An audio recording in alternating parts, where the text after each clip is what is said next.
인사드리겠습니다. 더불어민주당의 대통령 후보 이재명 인사드립니다. 우리 군산 시민 여러분, 그리고 김제에서도 많이 오셨다면서요. 네, 환영합니다. 저희가 김제로 가는 일정을 아직까지 못 잡고 있나 봐요. 죄송합니다. 최선을 다해 보겠습니다. 근데 김제는 제가 당대표할 때 여러 번 가가지고 간 걸로 쳐주세요. 네, 그래 주시겠죠? 네, 날씨는 우중중하지만 비가 안 와서 정말 다행입니다. 어제는 제가 전남의 저 이순신 로드를 따라서, 이순신 장군의 길을 따라서 유세를 다녔는데 비가 아주 장대비가 내려가지고 너무 고생했습니다. 근데 제가 정말 감동적이었던 것은 그 비에 우산도 제대로 못 쓰고, 우산 쓰면 옆 사람한테 겹치니까 그 장대비를 맞으시면서 기다리고 계셔서 정말 좀 감동했습니다. 저 때문이었겠어요. 저보다는 이재명이라고 하는 이 도구 대리인을 통해서 뭔가 하고 싶은 절박함 무엇인가가 있는 거죠. 그 절박함, 절실함 때문에 제가 정말 눈물 나더라고요. 지금도 마찬가지입니다. 이 바쁜 와중에 이렇게 평일에 또 이렇게 많은 분들이 함께 해주셔서 여러분들이 뭘 원하는지, 어떤 세상을 바라는지 제가 조금은 압니다. 어쨌든 정말 견마지로라고 하기는 좀 그럴지 몰라도 제가 할 수 있는 최선을 다해서 여러분들이 희망을 가지고 살 수 있는 세상 꼭 만들어서 보답하겠습니다.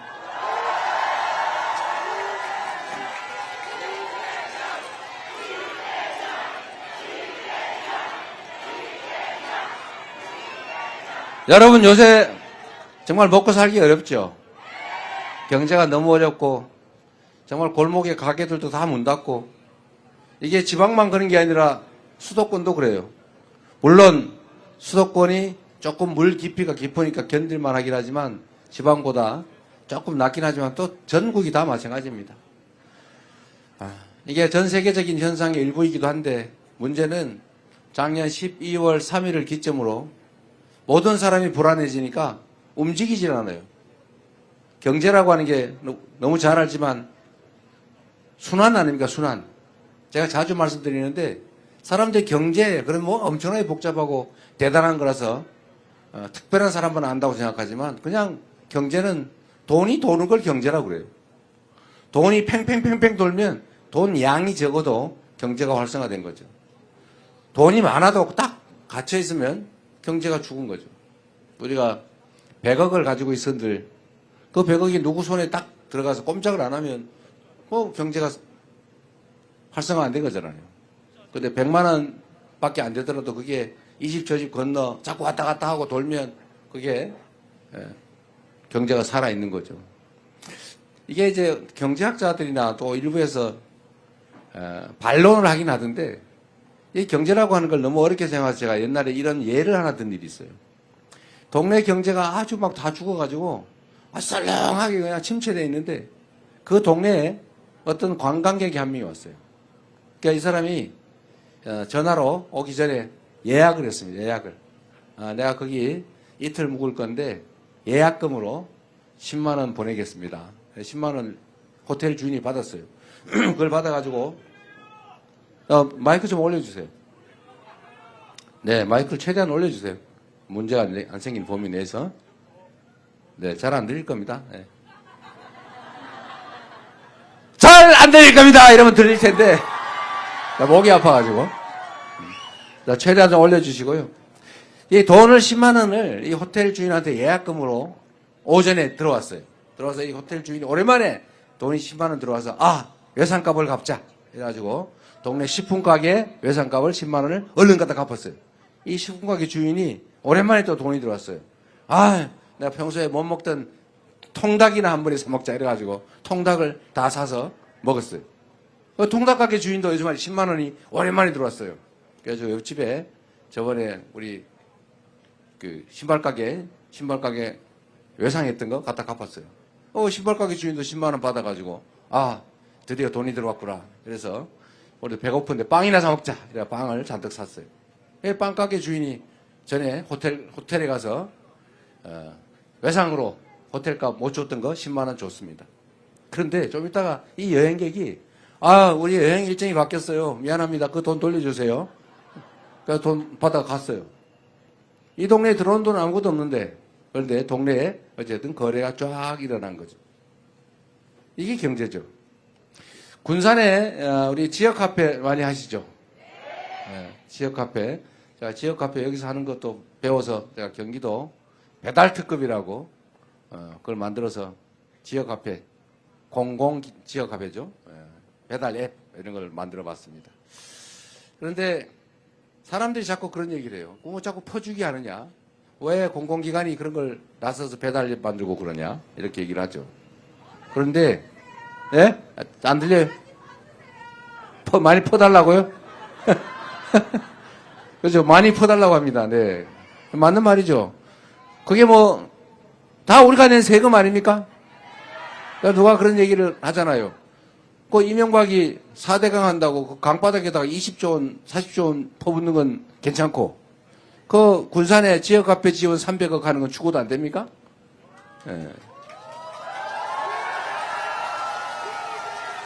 생각의 차이죠. 그래서 그런다고 해요. 힘 있는 사람, 돈 많은 쪽에다가 돈을 마구다 갖다 쓰면 그건 투자라 그러고 돈 없는 데다가 돈을 쓰면 낭비라 그런대요. 왜 그게 낭비입니까? 지금처럼 경제가 다 죽었잖아요. 동네에 가게 안 되지. 가게 장사가 안 되잖아요. 손님이. 그래서 이런 데는 정부가 역할을 해야죠. 정부는 원래 기업, 생산의 주체, 가게, 소비의 주체. 물론 단순해서 그래요. 정부, 조정하는 주체죠.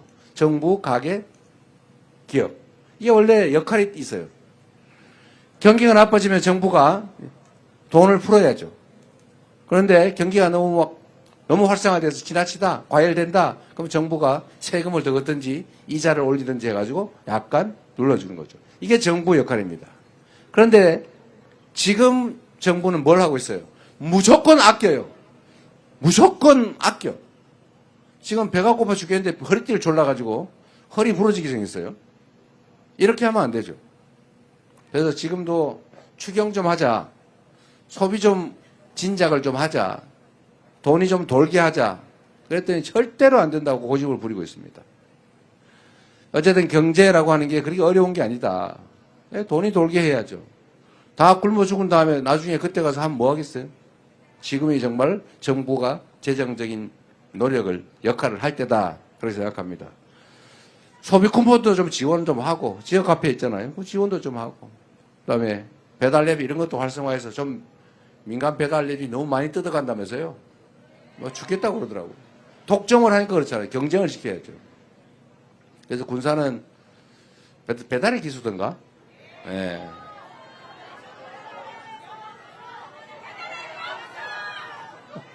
알았어요. 저도 기억을 100%다 못하니까. 어쨌든 잘하고 있는 것 같습니다. 그래도 군산은 또 하나 어려운 게 있죠. 군산 조선소가 전에 문을 닫았다가 지금 재개를 한 것 같긴 한데 완전히 다 풀로 돌아가지 못하고 있는 것 같습니다. 이것도 여러분들 정부가 하기 따라 좀 다른 길이 있을 수 있어요. 제가 전에 조선소 문 닫았을 때도 한번 와서 그 말씀 한번 드렸는데 정부의 역할이 있다. 예를 들면 아주 조선 경기는 제가 말씀드렸지만 이렇게 기복이 심해요. 이렇게 사이클이 너무 큽니다. 잘 될 때 너무 잘 돼요. 수주를 해가지고 처리를 못할 정도가 됩니다. 지금은 이제 그 사이클로 가고 있어요. 근데 또 언제가 되면 또 이게 쭉 주저앉죠. 근데 이걸 정부가 좀 조정을 해줘야 됩니다. 그래서 배 수주가 너무 없을 때는 군함이나 공용선 이런 발주도 좀 많이 하고 또 경기가 과열되면 뭐 다른 방법도 지원해서 조금 조정해 줄 수도 있죠. 지금 조선 관련해서는 좀 새로운 기회가 생기는 측면이 있습니다. 여러분도 좀 군산도 기대를 해 주실 때는데 미국이 이제 해군을 강화하면서 해군 군함 수요가 아주 많아지고 있어요. 지금 통상 문제로 지금 한미 간에 곧 협상도 해야 되고 갈등이 생길 텐데 이것도 중요한 의제가 될 거고 우리한테 기회 요인으로 만들 수가 있을 겁니다. 너무 자세한 얘기를 하면 이게 문제가 될 수도 있어서 여기까지 요 정도 하도록 할 텐데 제가 드리고 싶은 말씀은 정부가 하기 따라 경제 상황은 많이 바꿀 수 있고 좋아질 수 있다. 유능한 정책을 하는 충직한 일꾼이 하면 잘 될 수 있다. 그 말이죠. 맞죠, 여러분?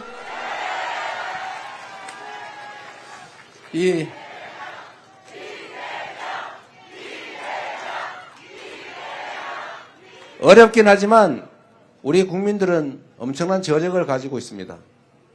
정말 어떤 위기에서도 이 나라를 위기에서 구해온 게 바로 국민들, 백성들 아니었습니까? 군사 독재도 우리 국민들의 손으로 물리쳤고 많은 희생을 치르긴 했지만요. 그 다음에 박근혜 정권도 촛불을 들어서 끌어내렸고 작년 12월 3일 그 내란의 밤, 그 어두침침한 내란의 밤도 우리가 응원봉을 들어서 제압하고 진압하고 이겨나가고 있지 않습니까? 이 위대한 국민들이죠. 전 세계에 없는 무혈의 평화혁명을 8년 만에 10년도 안 돼서 2번씩이나 해내는 이런 위대한 국민이 어디 있습니까? 우리밖에 없어요. 그리고 이 해방된 식민지들 중에 이 근대화, 산업화, 그리고 민주화를 동시에 이뤄낸 나라는 딱 한 나라, 대한민국밖에 없다. 여러분이 바로 그 주체다. 맞습니까, 여러분? 이 엄청난 저력을 제대로만 발동하면 지금의 이런 위기 가뿐하게 이겨내고 지금보다 아니 얼마 전에 대한민국 세계에서 각광받던 망가지기 전에 대한민국 그 대한민국보다 훨씬 더 나은 대한민국을 만들 수 있다. 저는 그렇게 생각합니다. 동의하시죠? 문제는 바로 정치죠. 누가 하느냐냐, 누가 할 수 있습니까?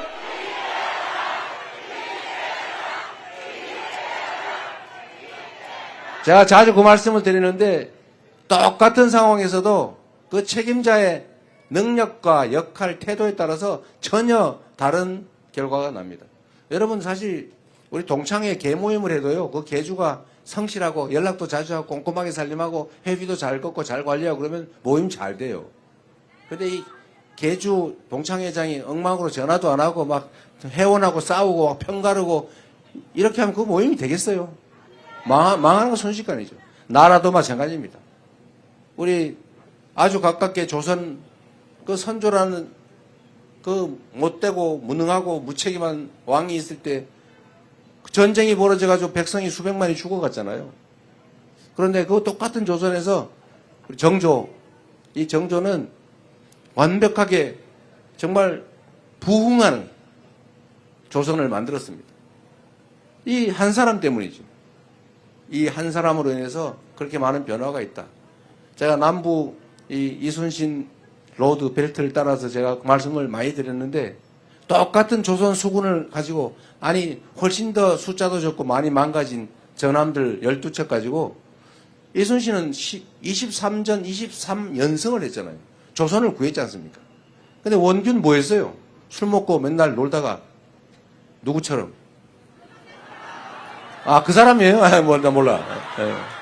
하여튼 그러다가 결국은 연패해가지고 조선을 위기에 빠뜨리잖아요. 똑같은 상황에서도 전혀 다른 결과를 만들어낼 수가 있다.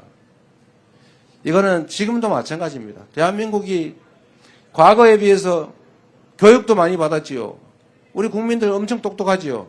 성실하지요. 그리고 자본도 많지요. 기술도 높지요. 이 문화적 역량이 얼마나 높습니까? 특히 전북, 이 예향, 이 문화적 역량이 얼마나 높은지 전 세계에서 대한민국 가면서 와, K-팝, K-컬처 이렇게 숭상하잖아요. 폭삭 소가수다 이런 거 제주도 그거 제주도 얘기인데 그런 거 만들어가 전 세계인이 보고 울잖아요. 저도 많이 울었는데 여러분도 많이 울었죠? 이게 문화적 역량이죠. 이 뛰어난 역량을 가지고 우리가 전 세계 1등 못하라는 법이 어디 있습니까? K 이니셔티브, 코리아 이니셔티브 모든 영역에서 우리가 한번 세계 1등을 해보자. 그런 나라 만들 수 있죠? 얼마든지 만들 수 있습니다. 정치만 똑바로 잘 되면.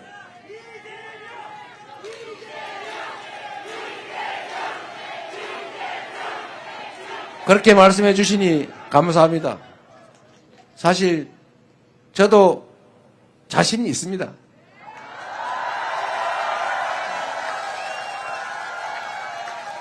제가 오늘은 약간 여유가 있을지 모르니까 이 말씀을 한번 드려볼게요. 예, 여기 우리 국회의원분도 많이 계세요. 예, 뭐 아주 잘하고 계시잖아요, 다들요. 잘하고 계신데, 사실 정치인, 이 선출된 공직자들, 그리고 선출된 공직자들로부터 임명된 공직자들, 이 사람들은 본질적으로 다 우리 여러분이 쓰는 일꾼들이죠. 대리인들이죠. 다 여러분이 월급 주고 있지 않습니까? 여러분이 준 권한을 대신 행사하는 거지 않습니까? 저는 사실 높은 의자에 앉아가지고 이렇게 사람들 내려다보니까 자기가 무슨 왕된 줄 알고 정신 못 차리고 국민 무시하고 함부로 하는 그런 사람들 보면 기가 막힌데요. 가끔 그런 사람들이 착각을 하는 경우가 있어요. 높은 의자에 앉아있다 보니까 야, 내가 진짜 높은 사람인가 봐. 국민들 우습네. 뭐 이렇게 생각하는 사람들이 있어요. 나쁜 사람들. 그런데 본질적으로 모든 공직자는 국민의 대리인일 뿐이죠. 일꾼일 뿐입니다. 이 일꾼이 주어진 권한을, 맡겨진 예산을 제대로만 쓰면 완전히 다른 세상을 만들 수가 있어요. 이 공무원들이 다 그 권한을 쪼개서 나눠서 행사하지 않습니까? 이 공무원을 어떻게 지휘하냐에 따라서 전혀 다른 결과가 나와요. 100만의 대한민국 국가 공무원들을 정신을 바짝 차리고 주어진 권한과 예산을 오로지 국민만을 위해서 쓴다. 이런 생각을 해가지고 자세를 바꾸기 시작하면 1년 안에 전혀 다른 결과를 만들어낼 수가 있습니다.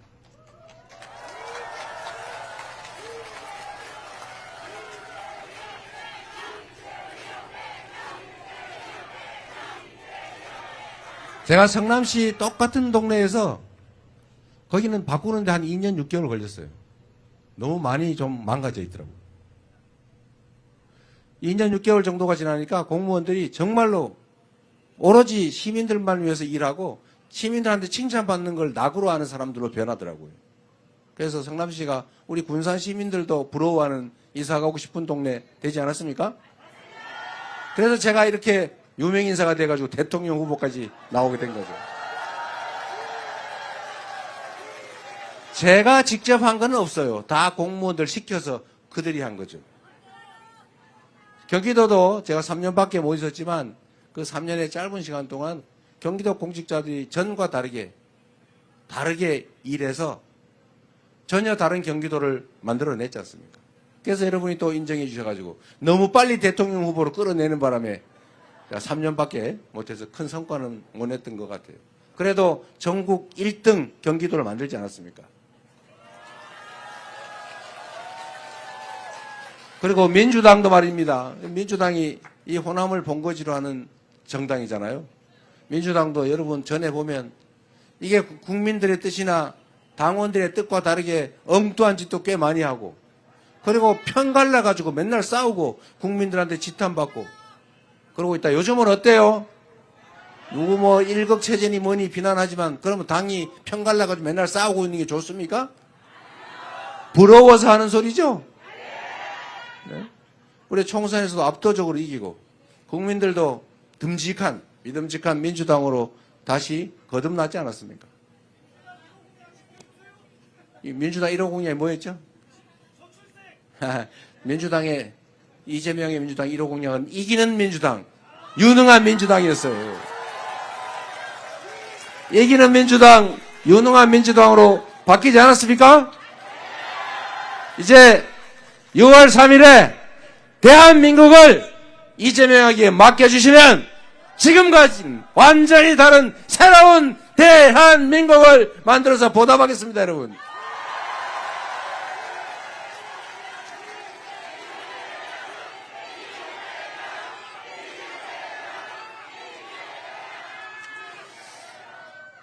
제가 이 말씀 하나 드릴게요. 사실 여기도 비슷한 게 있을지 모르겠는데, 정치는 불가능한 일을 가능하게 만드는 일이라고도 해요. 그런데 가능한 일조차도 안 하는 게 정치이기도 합니다.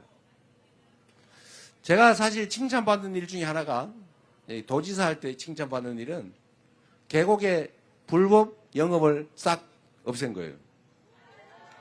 아마 이 익산 근처에도 꽤 있을 거예요.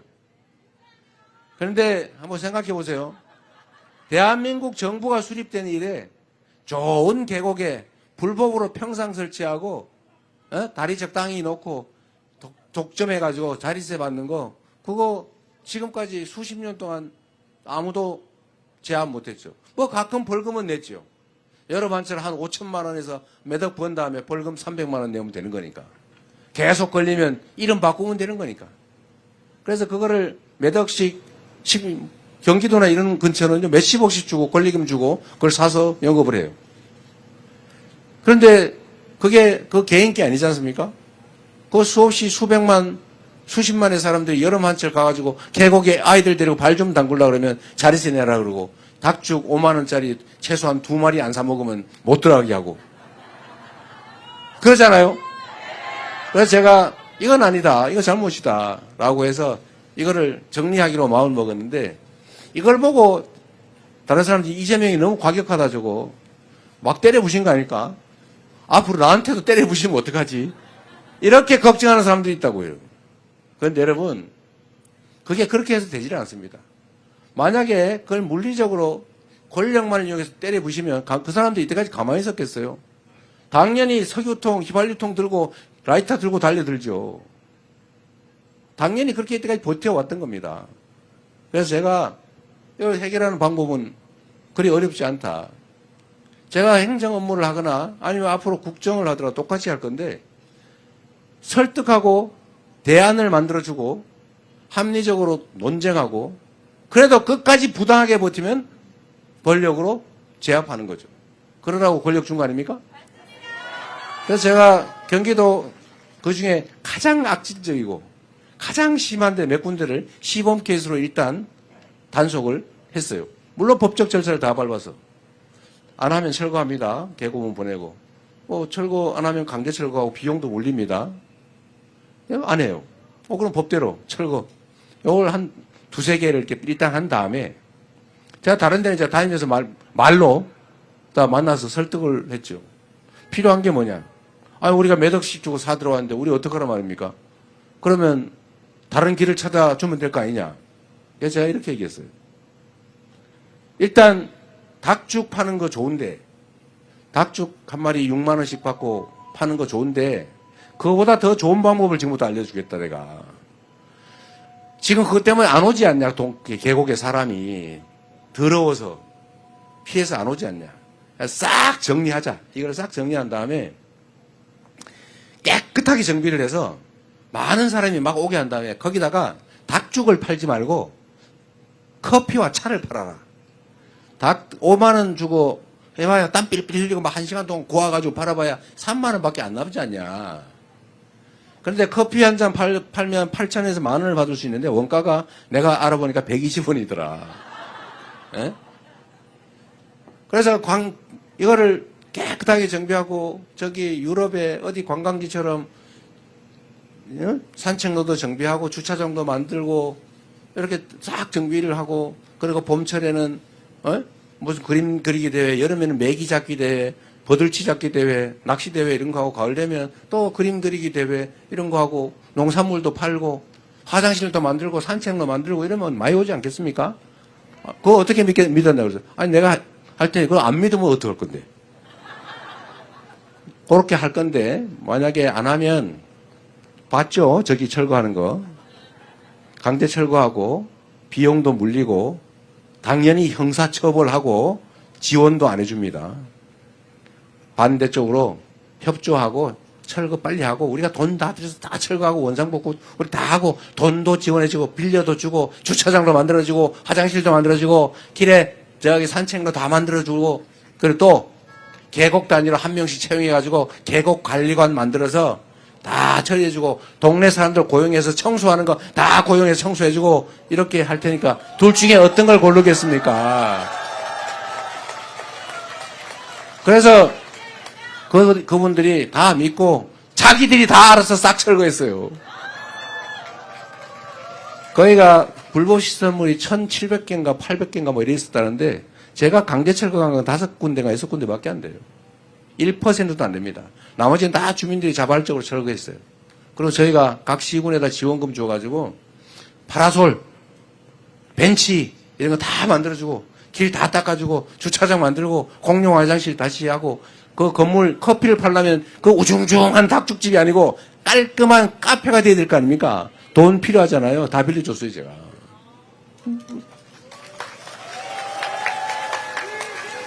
그래서 대한민국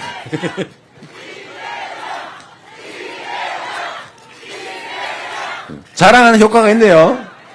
그래서 일부에서는 저보고 그걸 무력으로 막 무지막지하게 철거해가지고 겁을 줬다고 생각하는데 그거 아닙니다. 제가 그때 그해 2018-9년이죠. 2019년 가을쯤 제가 2심에서 선거법 위반으로 벌금 300만 원을 유죄로 받는 바람에 이제 날아가게 생겼어요. 그 대법원에 제가 상고를 해놨었는데 그때 그 백운계곡 상인들이 어느 날 현수막을 붙였더라고요. 우리 도지사 돌려도. 우리가 시킨 거 아니었어요.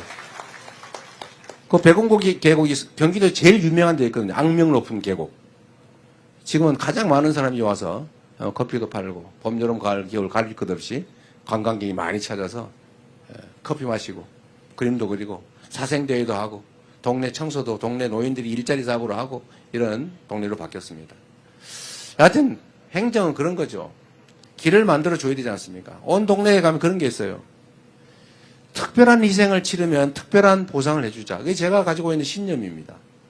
특별한 희생을 치른 지역, 예를 들면 전방, 그건 뭔 죄를 지었다고요? 상수원 보호구역, 뭐 죄 지었습니까? 아니, 규제가 많잖아요. 그럼 보상해줘야죠. 많은 사람들이 혜택을 받으면 그 혜택 중에 일부를 떼어서 그 많은 다수의 최대 행복을 위해서 희생한, 손해본 그들에게 당연히 보상해줘야 되는 것 아닙니까? 근데 옛날에는 그거 잘 안 해줬어요. 집단 이기주의라고 매도하고. 그렇게 하면 안 되죠. 우리 함께 사는 공동체니까 존중하고 인정하고 타당한 결론을 내고 대신 부당한 고집을 끝까지 부리면 어떻게 해요? 그런 때 쓰라고 권력을 맡겨준 것이죠.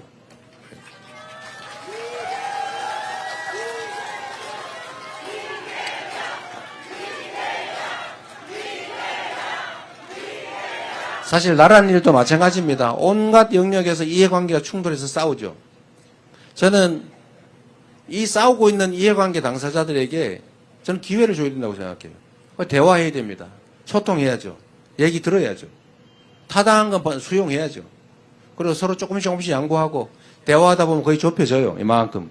근데 끝까지 좁혀지지는 않는 경우가 많아요. 마지막 남은 요건 어떻게 하느냐? 그건 합리적인 결론을 내라고 강제력을 부여했지 않습니까?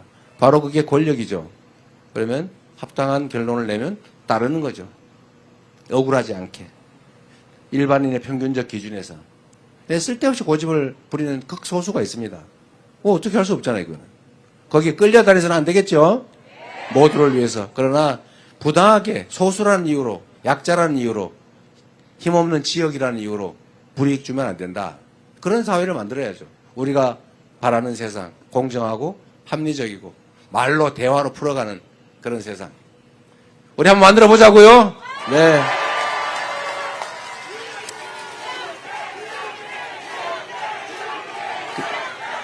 그래서 여러분께도 약간 희망 섞인 말씀을 하나 드리고 싶습니다. 대한민국이 지방 수도권 이 차등이 너무 심하죠. 옛날에는 어쩔 수 없었어요. 우리 자본도 기술도 자원이 부족했기 때문에 다 한 군데로 몰빵을 했어야 돼요. 안 그러면 다 흩어져 놓으면 아무 소용이 아무것도 못하니까. 기업도 그래서 재벌 대기업이라는 것도 생겨나고 말았죠. 당시에는 불가피했습니다. 불균형 성장 전략, 자원이 부족하니까 할 수 없죠.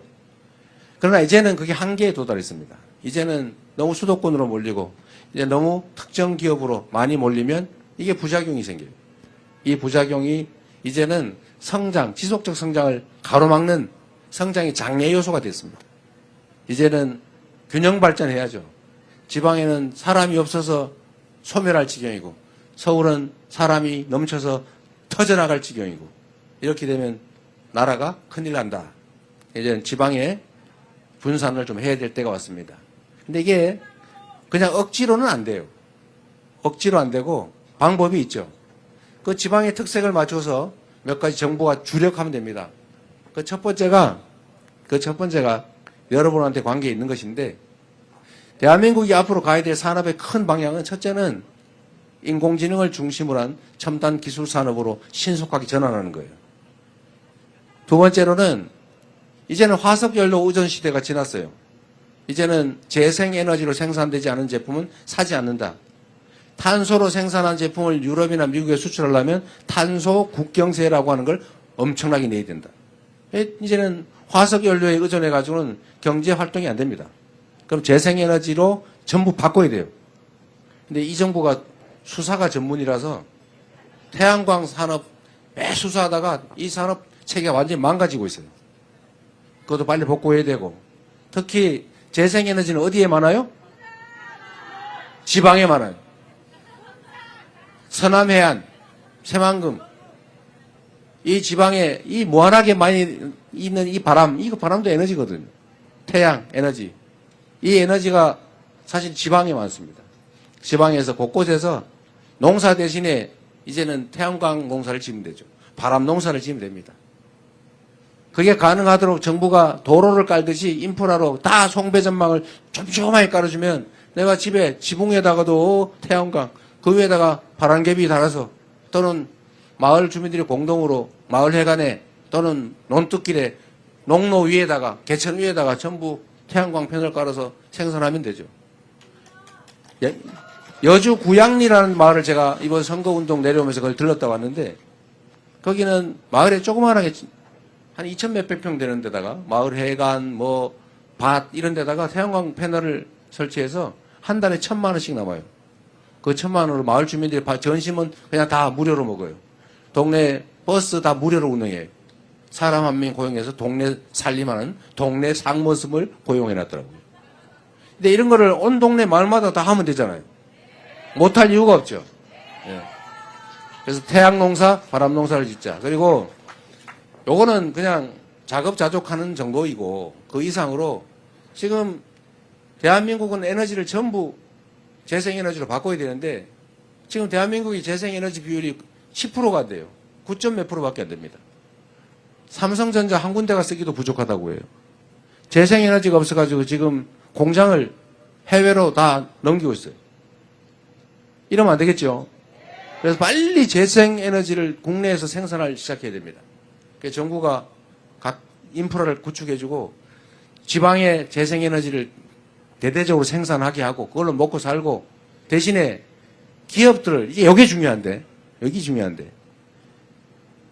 여러분 익산에서 배추 농사를 지어가지고 서울에다가 갖다 팔면 어디가 비싸요?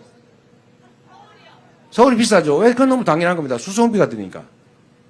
그런데 전기는 저 영광에서 생산하는데 서울하고 영광하고 전기요금 금액이 같아요? 달라요? 이상하지 않아요? 이제 앞으로 바꿔야 됩니다. 바꿔서 지방에서 전기를 생산하면 지방에는 싸게 수송비, 전력 송전비 다 붙여서 소비지는 더 많이 내야 될 거예요. 그러면 기업들은 전력이 싼 곳으로 갈 수밖에 없어요. 거기다가 세금도 좀 많이 깎아줘야 되겠죠. 왜냐하면 서울이 아파트 한 평에 3억이에요, 3억. 거기서는 이제는 정상적인 사업이 불가능합니다. 이제 지방으로 가면 또는 지방에서 사업을 하면 법인세 이런 거 많이 깎아줘야죠. 아니면 좀 면제를 해주든지. 그리고 규제도 많이 풀어주고. 그리고 여기 학생들도 없고 그렇다고 하니까 우리가 그 얘기 하지 않습니까? 서울대 10개 만들기. 지방의 대학도 서울대 수준의 지원을 해서 훌륭한 인재를 양성할 수 있게 해주자. 이런 걸 종합적으로 해야죠.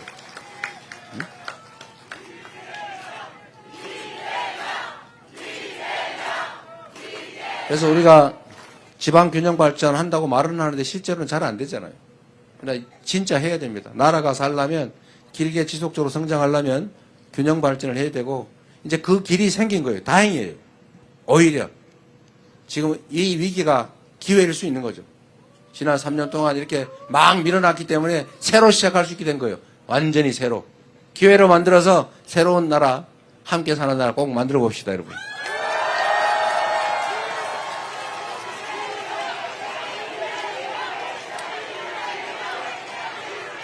저희가 며칠 전에 이제 교육 관련 공약을 발표했는데 그 중에 서울대 10개 만들기라고 하는 게 있어요. 그것도 사실은 이런 지방 균형 발전 때문입니다. 기업들이 지방으로 가고 싶은데 땅값 싸고 좋잖아요. 문제는 사람이 없다고 해요. 인재가 없다. 그러니까 그 지역에 왜 인재가 없냐? 일단 청년들 입장에서 보면 연애 데이트가 쉽지가 않아요. 즉 정주 생활 환경이 너무 안 좋습니다. 영화관도 없어요. 문화활동이 안 돼요. 교육받기도 쉽지 않아요. 일자리가 없어요. 일자리가 없는 게 먼저냐, 청년이 떠난 게 먼저냐 모르죠. 닭이 먼저인지 알이 먼저인지. 어쨌든 이걸 동시에 해결해야 된다. 서울대는 우리 정동영 의장님 어디 가셨나? 서울대 나오셨죠? 네. 서울대는 정부에서 예산을 1인당 학생 예산이 5천만 원이 넘어요. 한 6천만 원 가까이 된다더라고요. 그런데 전북대는 얼마인지 아세요? 얼마예요? 2천만 원, 2천만 원. 2,100만 원, 2천만 원 뭐 그래요. 저는 이런 게 이해가 안 됩니다. 이 근본적인 사고를 바꿔야 되는데 나라 살림을 하면 어려운데 더 지원하고 있는 데는 좀 양보하고 그래야 되는 거 아닙니까? 물론 아까도 얘기했죠. 불균형 성장 전략을 취할 수밖에 없을 때 자식이 5명인데 이게 한 명이 먹고 살기도 어려워요. 그러면 장남 이놈이라도 어떻게 키워가지고 이놈이라도 키워서 공부시켜가지고 집안을 좀 일으키자. 그래서 장남한테 집중 투자하는 때가 있었어요. 그런데 지금은 그런 정도는 아니란 말이에요. 그러면 똑같이 내줘야죠. 장남 안 그래도 먹고 살만한데 그거 막 직장 얻어가지고 잘 살고 있는데 거기다가 왜 전 재산을 물려주냐고요. 에? 그 장남 때문에 고생한 막내, 둘째, 셋째 여기 그래가지고 힘들게 겨우 입에 풀칠하고 사는데 거기다 재산 더 물려줘야 되는 거 아닙니까? 그런데 지금 반대에 반대. 지방 국립대는 왜 그렇게 학대하는 거예요 도대체? 거기다 더 지원해줘야 되는 거 아닙니까? 그럴 수 있는 상황이 됐죠. 그래서 서울대 거를 뺏어가 주자 그러면 또 싸움 나니까 예, 거기 놔두고 그냥 그대로 하고 지방에 대한 지원을 늘려야 되는데 물론 재정에 문제가 좀 있긴 해서 엄청나게 제가 생각해도 확 늘리고 싶은데 그러나 어쨌든 연간 약 1,000억 단위 정도는 지원을 줄 수 있지 않을까. 계속 늘려야죠. 예. 그래서 여러분 학교도 연구도 연구 역량도 늘리고 또 기업들도 지방으로 올 수 있게 하고 전기요금도 이제는 앞으로 올려야 되거든요. 지금도 전기요금 비싸겠다고 느끼시지만 어쩔 수 없어요. 예, 지금 이런 식으로 버틸 수 없습니다. 예, 올릴 때 지방은 좀 덜 올리든지 아니면 그냥 유지를 하든지 해서 예, 에너지 요금의 차이를 규제의 차이를 세금의 차이를 만들면 희망이 생길 거다 지방도. 그리고 전북에 관계된 이야기. 재생에너지 산업도 중요한데 전북은 특장점이 하나 있는 것 같아요. 소위 식품 클러스터. 전에는 아유 뭐 그게 무슨 사업이 되겠어? 사양 산업 아니야? 이렇게 생각했는데 여러분 제가 예를 하나 드려드릴게요. 이 한류라고 하는 게, 이 문화라고 하는 게 정말 엄청난 영향력을 가진 겁니다. 한국 노래를 흥얼거리다가 한국어를 배우기 시작했고, 그러니까 한국어 학원들이 생기기 시작했고, 한국 음식을 먹기 시작하고, 그러다 보니까 김밥을 먹어보니까 맛있어요. 그러니까 지금 김밥이 해외에서 불티나게 팔리는데, 김을 원래 우리나라 말고 별로 안 먹었는데, 지금 미국, 유럽이 김을 먹기 시작해가지고, 김 생산이 부족할 지경이 됐다고 합니다. 김밥. 요새 김밥을 수출하잖아요. 전주 비빔밥.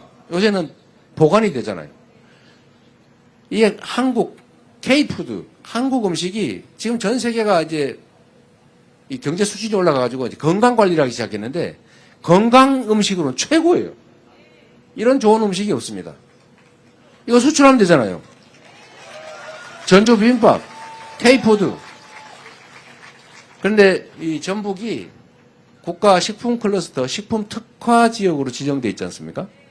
그러니까 실제로 농공단지들이 잘 발달해 있어요. 농업이 잘 발달해 있고 또 실제로 많이 경쟁력이 있습니다. 그래서 앞으로 아까 말씀드렸는데 대한민국의 산업은 1. 인공지능을 비롯한 첨단 기술산업, 2. 재생에너지 산업, 3. 문화산업. 문화산업의 핵심 중에 하나 K푸드. 여기에 전북이 장점을 가지고 있다. 익산이 장점을 가지고 있다.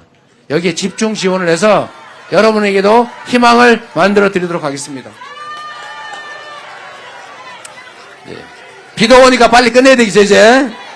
자, 여러분, 제가 이런저런 자잘해 보이는 얘기를 했지만 다 먹고 사는 얘기 중요한 얘기 아닙니까? 전북도 소외감이 많은 거 제가 압니다. 지방이라 소외되고 호남이라 소외되고 호남 중에서도 전북이라 소외됐다. 이 삼중 소외감을 느끼고 계신 거 잘 압니다. 그 억울한 생각 앞으로 더 나지 않도록 우리도 충분히 대우받고 있다라는 생각 들도록 정부가 책임지도록 하겠습니다.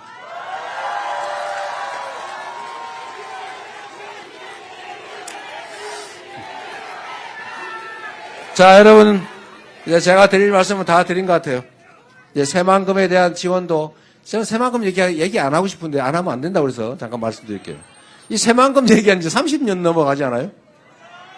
뭐 하루 이틀도 아니고, 그래서 저는 이걸 공약이라고 하는 거는 좀 무의미하다. 미안하더라고요.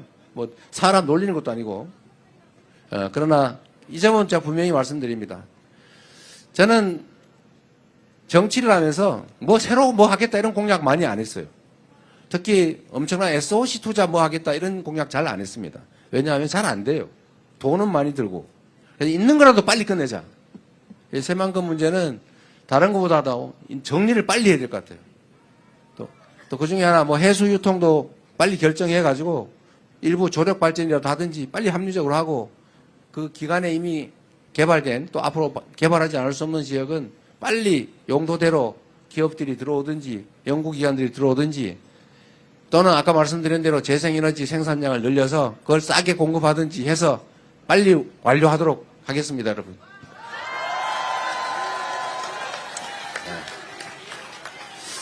네, 이제 비가 오니까 우리 실제로 도움되는 얘기는 더 안 드려도 될 것 같고요. 여러분, 희망을 가집시다. 우리 위대한 우리 국민들이 이제 6월 3일부터는 국민이 존중받는 나라, 여러분이 이 나라 주인으로 인정받는, 그래서 국가의 모든 역량이 오로지 국민만을 위해 사용되는 진짜 민주공화국, 진짜 대한민국 만들어야 되겠죠?